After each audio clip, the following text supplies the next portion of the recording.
went down a 60-foot retainer.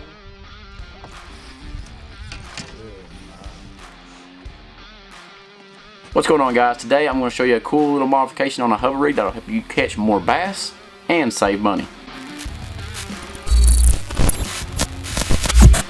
So we all know that the hover rig has been taking the market by storm for the past year or so, and there's been companies that came out and have made their own design with the lead molded onto the hook. I even showed you guys a cool little video on how to make your own, but today I'm going to show you guys a modification that kind of fits with the OG style of the way this thing was designed, and it'll actually save you guys quite a bit of money in weights.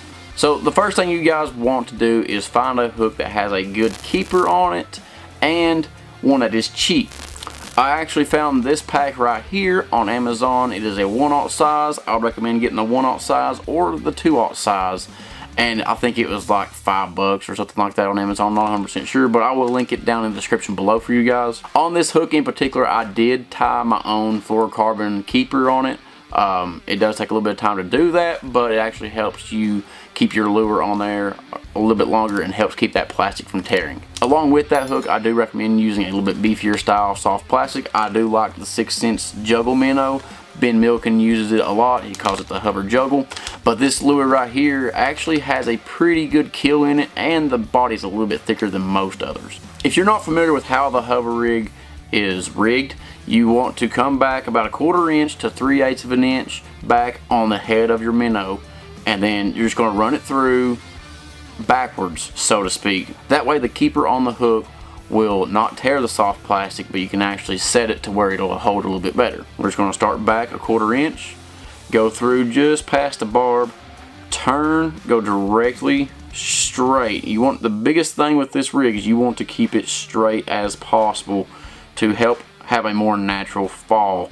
And the reason the hover rig is so good is because it has that dying, strolling type of fall. So once I make it through, I'm gonna poke that hook point out, and then I'm gonna run it, pull that lure past the keepers, and the keeper that I have made right there at the 90-degree bend of the hook, it is there to hold it from, keep the nose from falling down. So what you want to do is you're going to kind of stretch that nose up and pull up and kind of push the eyelet of the hook down into the soft plastic, and that's going to make that keeper grab a hold of it, just like so. As you guys can see, I'm fairly straight off, probably by a 1/16 or so on the out of the back, but pretty dang close. So typically with the hover rig, you are running a nail weight. And the problem with nail weights is you can't really find a size much bigger than 1/8. You can go to tungsten, you can double up a tungsten, but another thing is that'll help you catch more fish is if you're throwing this on those deeper fish. Now, a lot of times when you're live scoping, you want to get that lure to them as quick as possible. And an 1/8 ounce weight on a fish that's 15 feet down, it takes quite a bit for it to get down there.